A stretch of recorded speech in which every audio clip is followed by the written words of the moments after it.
Hi friends, ഞാൻ രാജേന്ദ്രൻ.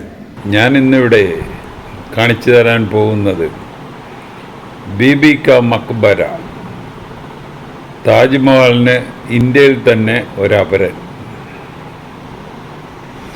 ഇത് സ്ഥിതി ചെയ്യുന്നത് ഔറംഗാബാദ് സിറ്റിയിൽ നിന്ന് 10 കിലോമീറ്ററിന് ഉള്ളിലാണ്. അപ്പോൾ നമുക്കിത് ഇവിടെ രാവിലെ നമ്മൾ താമസിക്കുന്ന സ്ഥലത്ത് നിന്ന് യെല്ലോ റെയിലൊക്കെ കറങ്ങി കഴിഞ്ഞിട്ട് ഒരു 5 മണിയൊക്കെ ആകുമ്പോൾ തിരിച്ചു വന്നാൽ ഈ ബീബി കാ മക്ബരായും കൂടെ കണ്ട് റൂമിൽ പോയി കിടന്ന് സുഖമായിട്ട് ഉറങ്ങാം.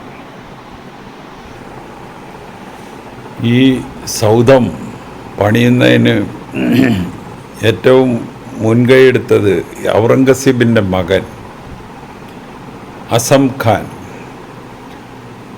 അപ്പോൾ ഔറംഗസീബിൻ്റെ ബീവി ദിൽറാസ് ബാനു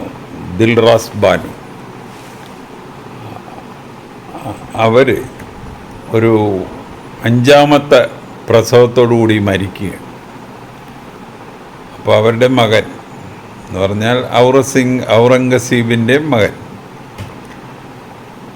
ആണ് ഇങ്ങനെ ഒരു നിർബന്ധം അച്ഛനോട് അവതരിപ്പിക്കുന്നത്. ഇതുപോലെ മുത്തശ്ശിയെപ്പോലെ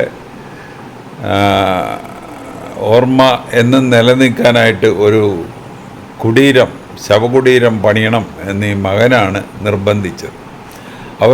ഔറംഗസീബ് അതിന് പൂർണ്ണ പിന്തുണ കൊടുക്കുകയും അതിനുള്ള പണം അനുവദിക്കുകയും ചെയ്തു. ഈ ശവകുടീരത്തിൻ്റെ പണി നടക്കുന്നത് 1668-69 കാലഘട്ടങ്ങളിലാണ്. അപ്പോൾ അതിൽ ഈ കാണുന്നതാണ് ആ ബീഗത്തിൻ്റെ ശവകുടീരം.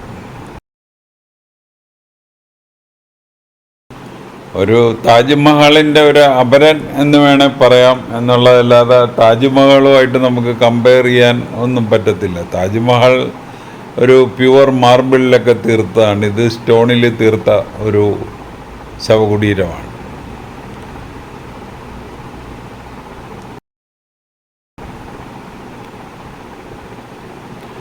അപ്പോൾ ഇത്രയൊക്കെ ബീബി കാ മക്ബരനെ പറ്റി പറയാനുള്ളൂ.